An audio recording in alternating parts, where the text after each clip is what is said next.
All right, welcome to today's episode from Ugly Duckling Brewing. Today we're going to do something a little different here. We're going to be reviewing the Ss Brewtech 1-barrel Unitank.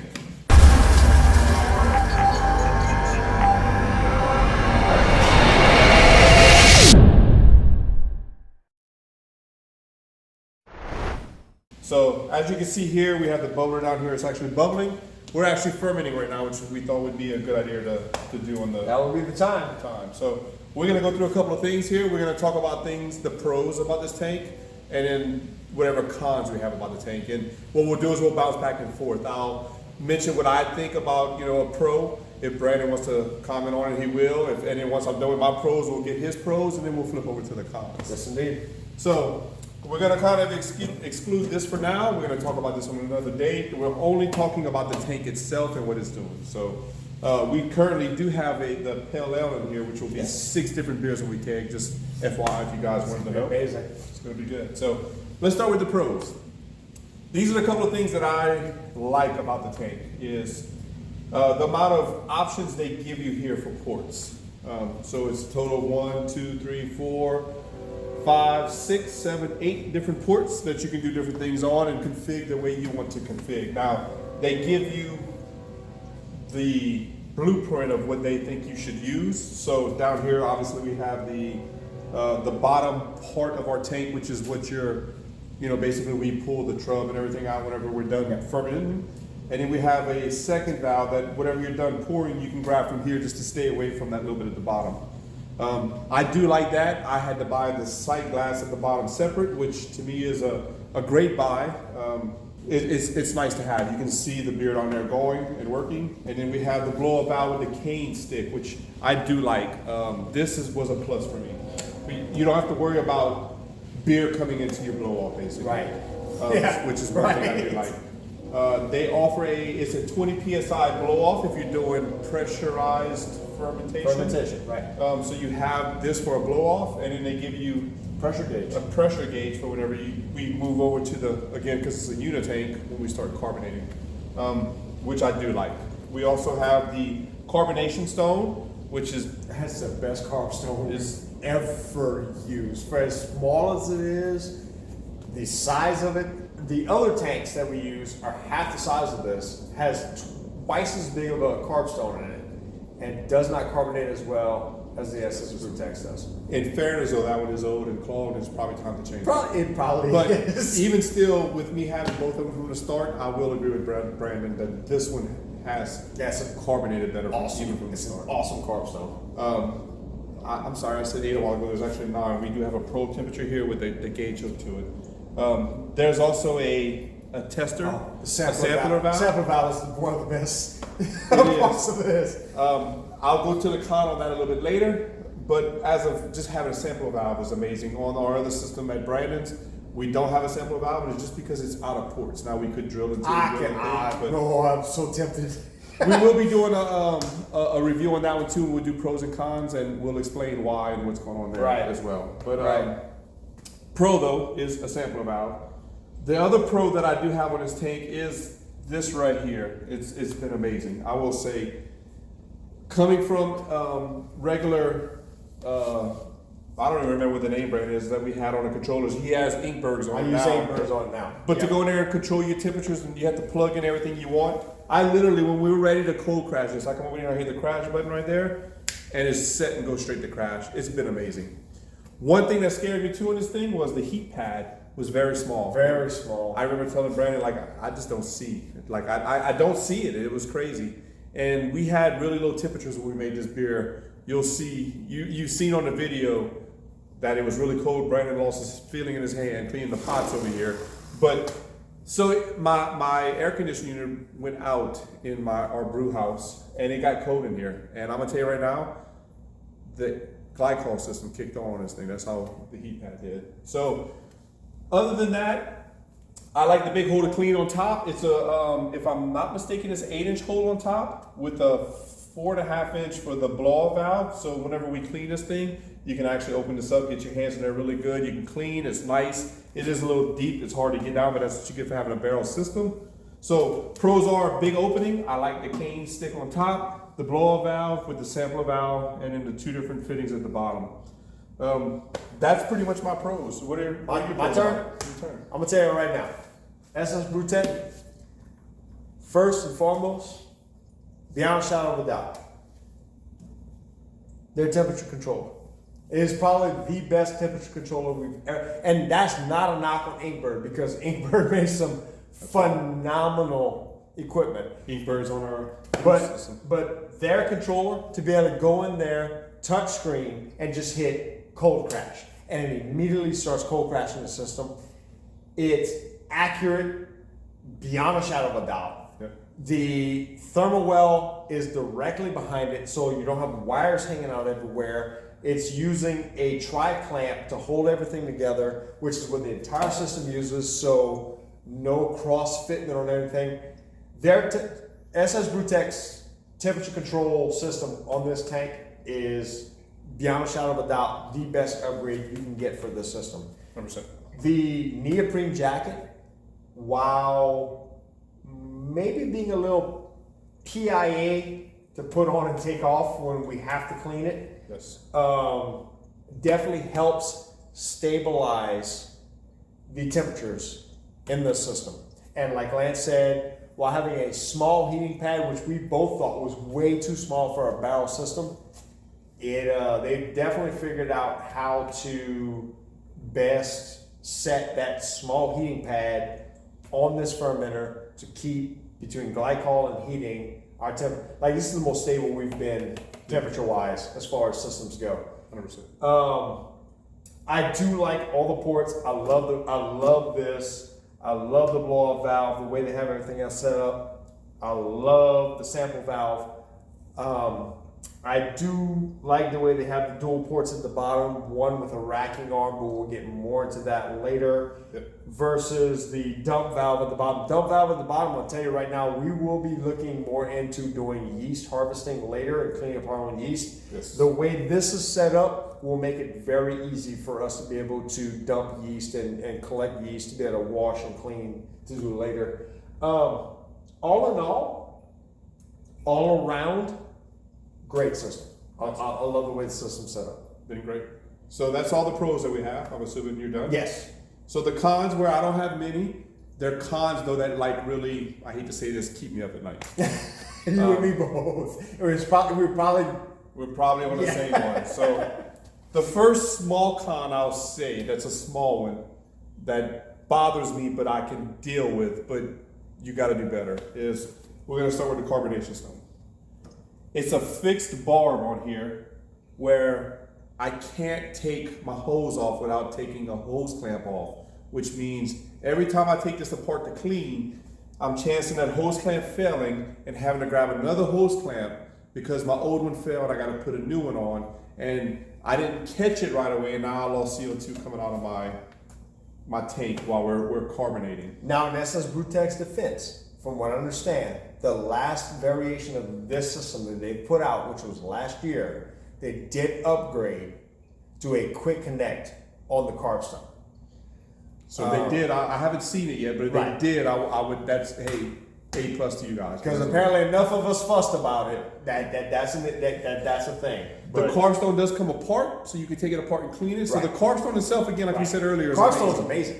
This the fitting for the carb stone though is bad. Yeah. You could have at least allowed me to unscrew it and put something else there if I wanted to. I'd have rather had it a tri-fitting there where I can take it off and on behind the cleaning part. So when we take this off to clean it, I have to keep, so I don't break my hose clamp.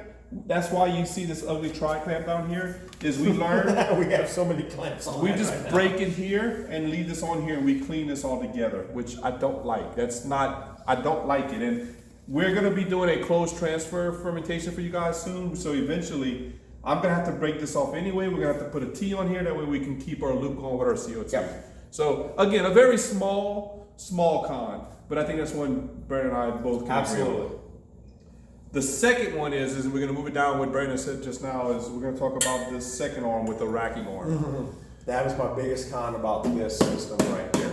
So the racking arm doesn't come with a marker to tell you where your tube is at. And it's press fit. and it's press fit. So technically, when we did our Duck in a Pond, which was a very high dry hopped IPA, double hazy IPA, we had hops in here, and the racking arm got caught, and we could never get off of the hops. Yep. Maybe we did something wrong. If you guys do something in the comments, let us know. But when we spun the racking arm to get off, it basically stayed. Stay where it was at. And we kept draining into the hop, which we had a hard time getting. We had a hard time kegging out of here because of that. It was miserable. And the same thing happened with us when we did our vanilla bourbon porter. We had the mesh bag full of bourbon chips. Correct. The bourbon chips got hung up on the racking arm, and as we tried to rotate the racking arm, the bag of bourbon chips held the racking arm in place. So the entire time we were trying to keg on that, we were pulling trub and stuff out of the beer and into our kegs because the racking arm stayed fixed, because it was just press fit versus a hard mount racking arm. Right. That's probably my biggest con about this system. And before you guys hit us with, well, you should have done this, before you even put in the comments, yes, technically, and we got lazy, we should have tied the bag on a string to the top right here, because there's a little hook to it, and it would have kept it off of our arm. But we weren't thinking that far ahead, and he said, you know what, we're in a bag, there's no way it falls back in the racking no arm. way it gets past the glycol coils, down the cone, to the racking arm. But it did. It did. And it got us. So that was 2 in a row. Our last 2 beers have been held at keg on here. So this is a pale ale. We don't have much in here. We ain't got to worry about that. Oh, this is going to be, dream the keg on this one. I would love to see in a newer version of this tank if Ss Brewtech actually put a gauge showing you where your racking arm is. Or a little arm pointing where it's at. Arm's at, right. And fix it to where it can't turn. Because on some cases it is equal to your arm, which I'm okay with. That's awesome if that's what you tell me it is. But make it lock in to where it can't spin. I mean, we literally have a diagram. I don't know if y'all can see it from where the camera's at, but we have a diagram right here now showing this is how we place the racking arm, and this is where the handle's at, and we literally do it like that. We set it up like this on purpose. That way, when we're racking our beers, we know this is the way the racking arm is facing, so we can turn it down to get to our trub. Either way, to get the cleanest beer we can into our kegs. But when it gets hung up and doesn't turn because there's whole hops or there's a bag of chips, oak chips, or something in the way, it kind of defeats the purpose. That, to me personally, that's my biggest gripe about this tank. It's my second to worst. So, other than the racking arm, and right below that to the carb stone, which is still my number one. So my third worst, I guess, con on this thing would be, and again, it's just, let me break this down. My 2 next complaints or cons are upgrades that you can pay for to fix this issue. So the first one that I cheaped out on, I guess you can say, and bought the cheaper version of, because it was $2,000 plus to buy this, but I'm not knocking the price, 100% worth it. I'll buy it again. In fact, we talked about it. We're about to put a secondary over here where we can actually push from here, go to a secondary, start bright tanking while we ferment again. So love the tank. We will buy another one. But the sampler in this version doesn't come with the little spiral to keep you from foaming when you're pouring. Straight foam when it comes out. It comes out. So when we're nice and carbonated in here, we go to take a sample, it foams up on me. And again, this isn't an Ss Brewtech problem. This is I cheaped out and bought the other one. But it is just a con, because we're talking about the good and the bad, which is, again, It's on me. That's what I bought. Any thoughts on that one? I agree with you on that. Yeah, I mean, look, for a sample valve, for what it does, if you're pouring a sample to take a gravity, it's where it needs to be. Right. If you're pouring samples to take samples to see where your carbonation level's at, whole 9 yards, check your CFMs. The straight through sample valve, not the way to go. Not the way. You want to buy the coil one, so I 100% suggest absolutely buying the coil one, and I think eventually I'm going to break down. When we actually buy the second one for the bright tank where we're carbonating over there, I will get the coil one to break that. So my biggest complaint on this, and again, this is a con where, again, I cheaped out and didn't buy the higher version of this one. Wondering if it's what I'm thinking of. That you're about to beat me to. 100% is, and you actually have to go into what they call their commercial style one of this version is, I do not like the coils for the glycol system right here. It has caused issues with dry hopping. It has caused issues with our sack tone in here with our bourbon. And it's nothing again against Ss Brewtech. It does its job. This thing, the glycol kicks on and this beer drops the temperature quickly. The coils are amazing. But if you get what they call their commercial version of this, which is, I think it's an extra $800 something, I'll put the price right here whenever I look it up, and I'll give that information for you. I would say, and I'm telling you, this is more of a educational con over a real con, is if stuff like that bothers you, buy it because it's worth it. I regret not having it. I wish the coils were inside the double jacketed. It's double jacketed and it's inside of the tank, which Ss Brewtech offers. They do. I should have got it. I messed up and I should have got it because I'm the guy that doesn't like cleaning these coils. Oh, that's the problem. Are so bad to clean. It is so hard to clean any glycol system with coils in a fermentation tank because you have to literally take your little wire scrubby and go around and around. And if you can about imagine, that's not where I was going. That's not where I was going. I know there's gonna be guys out there that's gonna say, hey, look, you're just not cleaning properly. Once you get the big stuff off, put it all back together, put PBR in there, let it sit. We do that. We do all that. We have a clean in place system that we use. We put OxyClean in there with the non the oxy-free whatever it is. I mean PBR basically. PBR. Yeah. And look, it does a great job, but it's still, those coils are just, I wish I would have gotten the other one. I wish I'd have gotten the other one. So I'm about to trigger you. Okay. I'm about to trigger you because I'm pretty sure you forgot about this con. And again, that is not a knock. This is not a knock on Ss Brewtech. This is a knock on didn't spend the extra money. Okay. That being said, that bottom valve, in comparison to the height of that shelf that's at the bottom, is too close. You can't clean, you can't assemble, you can't move, you can't adjust, you can't connect. He's talking about down here. Down there at the bottom, right here, where this shelf is in proximity to this. Now, with that being said, Ss Brewtech does sell leg extensions for this to alleviate that. They also sell wheels to put on the bottom of this thing to move it around. If y'all are spending the money to buy this system, get the extension legs. I won't say get the wheels, but there have been times that we wish we had the wheels. Full of beer, yes. It will move empty easily with two people. Yeah. Okay? I mean, I picked it up by myself too.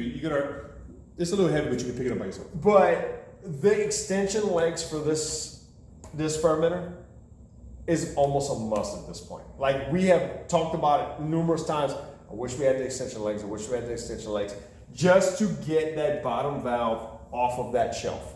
Especially when you go to extracting yeast and everything. Yes. I mean, and I do agree with you on the coils. Now, granted, between all the fermenters we use coil, glycol systems in all three of them. Yes. So we're used to that at this point. So it's not so much a con to me as much as I am used to cleaning that. It's a good to have. I will tell you right now, a jacketed glycol system, which Ss Brewtech does offer in these fermenters.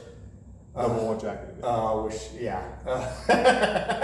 Because I'm gonna tell you, these coils, Ss Brewtech did not mess around. That's some mans on these coils. Yeah, to pull this out, we have to move it forward to get these coils out of there.